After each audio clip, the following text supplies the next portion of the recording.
Hello everyone, welcome to your YouTube channel.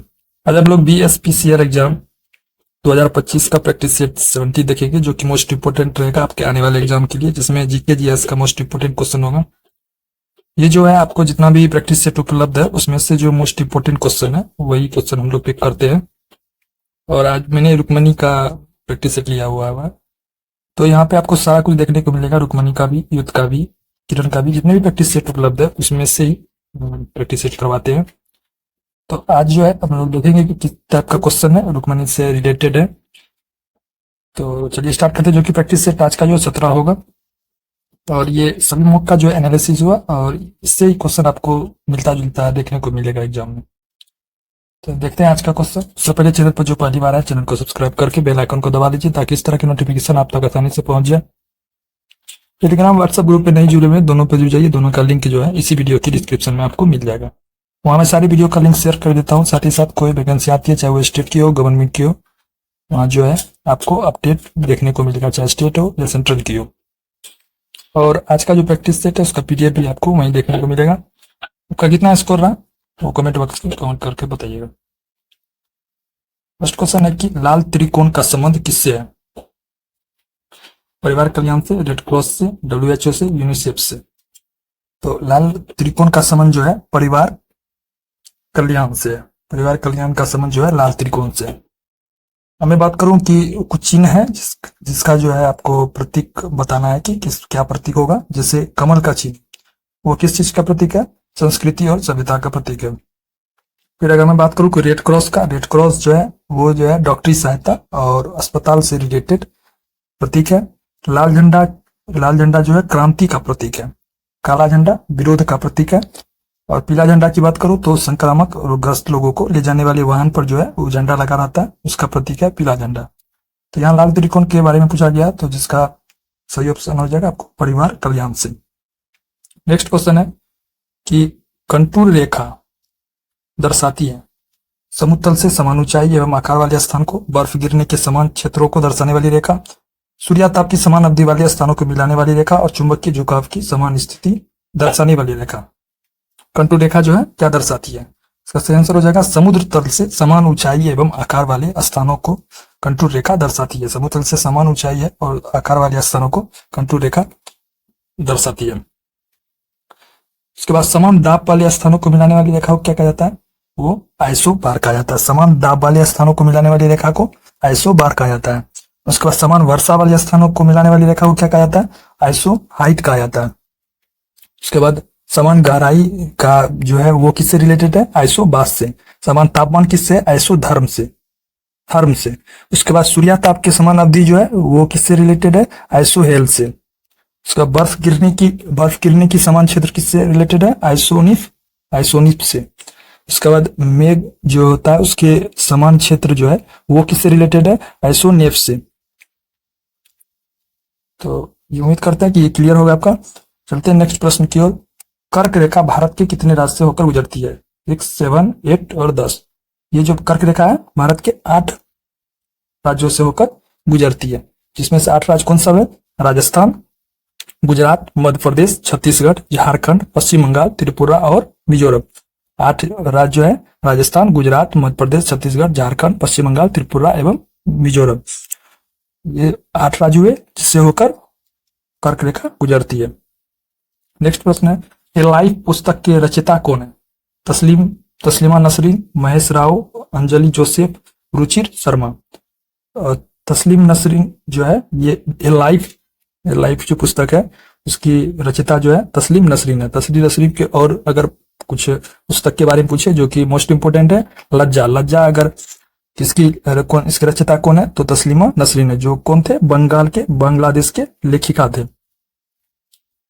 और इनके जो है लज्जा के बाद हो गया फ्रेंच लवर, बेशरम, ये सब भी इनके ही रचना है।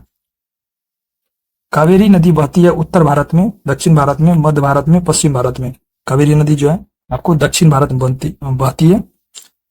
उसके बाद नेक्स्ट प्रश्न है कि भारतीय वन सर्वेक्षण द्वारा जारी वन सर्वेक्षण रिपोर्ट 2021 के अनुसार पश्चिम बंगाल के बाद दूसरा सर्वाधिक मैंग्रोव वन किस राज्य के तटवर्ती इलाका में पाया जाता है?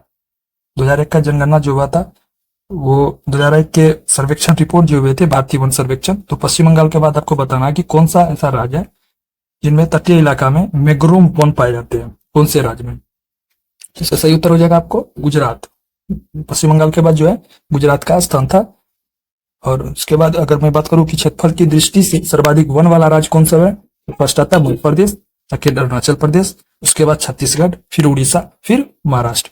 सर्वाधिक प्रतिशत वन वाला राज्य जो है वो कौन है, मिजोरम। सर्वाधिक प्रतिशत वन वाला राज्य मिजोरम। उसके बाद अगर मैं बात करूं कि भारत के कुल भौगोलिक क्षेत्र जो होते हैं उसमें 24.62% जो है वन फैला हुआ है। घाना पक्षी अभ्यारण्य किस राज्य में, राजस्थान, गुजरात, असम, उत्तरांचल। घाना पक्षी जो है राजस्थान अभ्यारण्य जो है राजस्थान राज्य में है।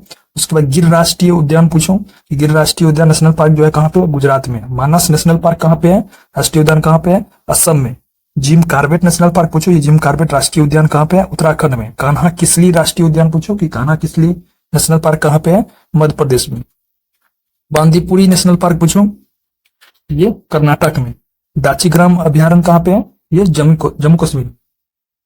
उम्मीद करते हैं क्लियर होगा। नेक्स्ट प्रश्न है कि दल बदल विरोधी कानून पारित हुआ था 1980, 1985, 1989, 1992।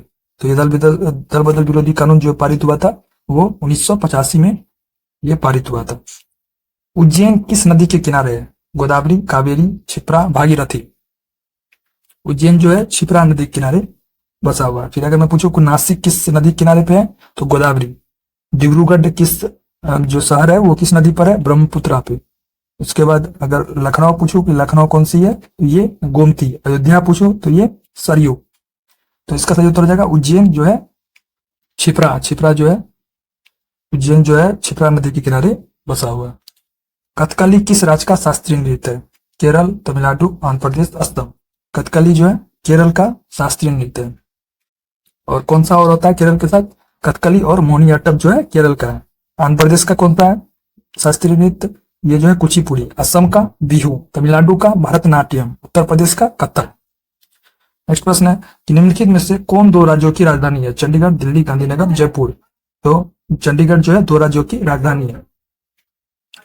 नेक्स्ट प्रश्न है मेगास्थनीज राजदूत था, सेल्यूकस का, चंद्रगुप्त मौर्य का, मिनांडर का, चंद्रगुप्त द्वितीय का। मेगास्थनीज जो है आपको राजदूत था, किसका था, सेल्यूकस का। सेल्यूकस का जो है और राजदूत जो था मेगास्थनीज था। मैं पूछूं कि फायान जो है भारत किसके काल में आया था, तो फायान जो भारत में आया था चंद्रगुप्त सेकंड जो है इसके कार्यकाल में फायान भारत आया था। और उसके बाद सेल्यूकस का राजदूत मेगास्थनीज जो है चंद्रगुप्त मौर्य के दरबार में रहता था। मेगास्थनीज जो है आपको चंद्रगुप्त मौर्य के दरबार में रहा करता था। और मैं पूछूं कि ये इंडिका नामक पुस्तक किसने लिखा, तो इंडिका पुस्तक जो है इन्होंने लिखा था। नेक्स्ट प्रश्न है भारत की कुल समुद्री सीमा लंबाई है 6200, 7500, 8000 किलोमीटर। तो 7500 किलोमीटर जो है 7516.6 किलोमीटर जो है आपको भारत की कुल समुद्री सीमा लंबाई है। और मुख्य भूमि के तट की लंबाई पूछो तो वो 6100 किलोमीटर है। भारत के कितने राज्य जो है स्थलीय सीमा से संबंध देश जो है, भारत की स्थलीय सीमा से संबंध देश कितने हैं, 7 है। और भारत के जल और स्थल सीमा से जुड़ा देश कौन सा है, बांग्लादेश है, पाकिस्तान है और म्यांमार है। नेक्स्ट प्रश्न है कि बुद्ध के बचपन का नाम क्या था। बुद्ध के बचपन का नाम आपको ये बताना है कि बुद्ध के बचपन का नाम क्या था। तो बुद्ध का बचपन का नाम क्या था, सिद्धार्थ। बुद्ध के बचपन का नाम सिद्धार्थ था। महावीर के बचपन का नाम वर्धमान था। और गौतम बुद्ध का विवाह किसके साथ हुआ था, यशोधरा के साथ हुआ था। गौतम बुद्ध के पुत्र का नाम क्या था, गौतम बुद्ध के पुत्र का नाम राहुल था। उसके बाद बुद्ध के जो प्रथम गुरु थे आलम कौन थे, आलार कलाम थे। उन्होंने शाक्त दर्शन की शिक्षा ली थी। शाक्त दर्शन की शिक्षा ली थी बुद्ध के प्रथम गुरु थे आलार कलाम। नेक्स्ट प्रश्न है कि हिमालय की सबसे उत्तरी पर्वत श्रेणी को क्या कहते हैं। उत्तर की पर्वत श्रेणी को क्या कहते हैं, इसका सही उत्तर हो जाएगा हिमाद्री। उत्तरी पर्वत श्रेणी को हिमाद्री कहते हैं। नेक्स्ट प्रश्न है ये आपको बताना है कि कौन सा युग्म गलत है इसमें से। ये जो आपको दिवस बताना है तो इसका सही उत्तर हो जाएगा आपको 4 दिसंबर जो है विश्व प्रकृति दिवस, ये गलत है। नौसेना दिवस कब मनाया जाता है, 4 दिसंबर को। विश्व प्रकृति संरक्षण दिवस कब मनाया जाता है, 7 अप्रैल को।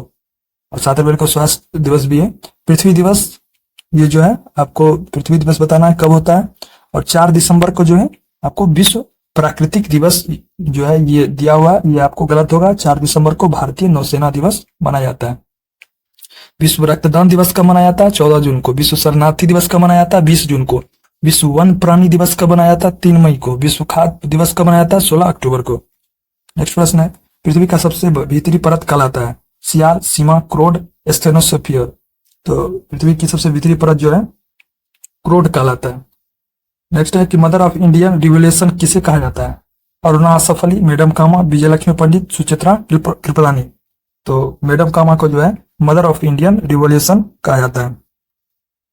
पहली महिला मुख्यमंत्री कौन थी? सुचित्रा कृपलानी। पहला महिला मुख्यमंत्री सुचित्रा कृपलानी। यूएनए की महासभा की पहली महिला अध्यक्ष विजयलक्ष्मी पंडित थी 1953 में। नेक्स्ट प्रश्न है कि क्षोमंडल की सघनता कब बढ़ जाती है? ग्रीष्म ऋतु में, शीत ऋतु में, वसंत ऋतु में, यह कभी परिवर्तित नहीं होता है। तो शीत ऋतु में जो है क्षोमंडल की सघनता बढ़ जाती है। साइलाक नामक पात्र विलियम शेक्सपियर की किस रचना का पात्र है? As you like it, Tempest, Merchant of Venice, Macbeth. इसका आंसर हो जाएगा आपको मर्चेंट ऑफ वेनिस, जो है साइलाक नामक पत्र विलियम शेक्सपियर की मर्चेंट ऑफ वेनिस से लिया गया है। ये आपको करंट है, ये आप स्किप कर सकते हैं। और इसका आंसर जो है अगर किसी को पता है तो ये कमेंट बॉक्स में कमेंट करके बताइए। विश्व में सर्वप्रथम किस देश ने हाइड्रोजन से चलने वाली पहली ट्रेन शुरू किया? चीन, जर्मनी, फ्रांस, जापान। सही आंसर हो जाएगा आपको जर्मनी। जर्मनी जो है फर्स्ट ऐसा देश है जो हाइड्रोजन से चलने वाली पहली ट्रेन शुरू किया था। नेक्स्ट क्वेश्चन है कि फोबोस किस ग्रह का निकटतम और सबसे बड़ा चंद्रमा है? तो मंगल। फोबोस किस ग्रह का निकटतम है? मंगल का, और सबसे बड़ा जो है ये चंद्रमा है। नेक्स्ट प्रश्न है, इसरो द्वारा भारत का पहला ध्रुवीय मिशन का नाम क्या रखा गया? तो सही आंसर हो जाएगा आपको एक्सपोसेट। एक्सपोसेट जो है भारत का पहला ध्रुवीय मिशन था। राष्ट्रीय खेल पुरस्कार के तहत मेजर ध्यानचंद खेल रत्न से सम्मानित त्रिशरद कमल अचंत किस खेल से संबंधित है? ये जो है आपको टेबल टेनिस से संबंधित है। नेक्स्ट प्रश्न है कि पारिस्थितिक तंत्र में उच्चतम पोषण स्तर किसे प्राप्त होता है? शाकाहारी, मांसाहारी, अपघटक, सर्वाहारी। सही आंसर हो जाएगा आपको अपघटक। घड़ी में स्फटिक क्रिस्टल का कार्य किस पर आधारित है? प्रकाश विद्युत प्रभाव, दाब विद्युत प्रभाव, जॉनसन प्रभाव, एडिसन प्रभाव। तो इसका सही उत्तर हो जाएगा आपको ये आपका सही उत्तर आपका इसका हो जाएगा कि दाब विद्युत प्रभाव जो है घड़ी में स्फटिक क्रिस्टल का कार्य किस पर आधारित है? दाब विद्युत प्रभाव पे आधारित है। नेक्स्ट प्रश्न है, प्रकाशीय सजावट तथा विज्ञापन के लिए विसर्जन नलिकाओं में प्रयुक्त होने वाली गैस कौन सी है? Ammonia, neon, carbon dioxide, sulphur dioxide. तो नियॉन जो है ये गैस प्रकाशीय सजावट तथा विज्ञापन के लिए विसर्जन नलिका में प्रयुक्त होती है। उम्मीद करते हैं कि आने वाले एग्जाम में आपको बहुत ज्यादा हेल्पफुल रहेगा। आपका कितना स्कोर है ये कमेंट बॉक्स में कमेंट करके बताइए। साथ ही इस क्वेश्चन का भी आंसर आपको कमेंट करके बताना है कि शरीर में ऑक्सीजन की पूर्ति किसके माध्यम से होती है? श्वेत रक्त कोशिकाओं से, लाल रक्त कोशिकाओं से, बड़ी आंत द्वारा, और इनमें से कोई नहीं। ये आपको कमेंट करके बताना है। वीडियो पसंद है वीडियो को लाइक कीजिएगा, ज्यादा से ज्यादा लोगों को भी शेयर कीजिएगा। मिलते हैं नेक्स्ट वीडियो में। Thank you for watching.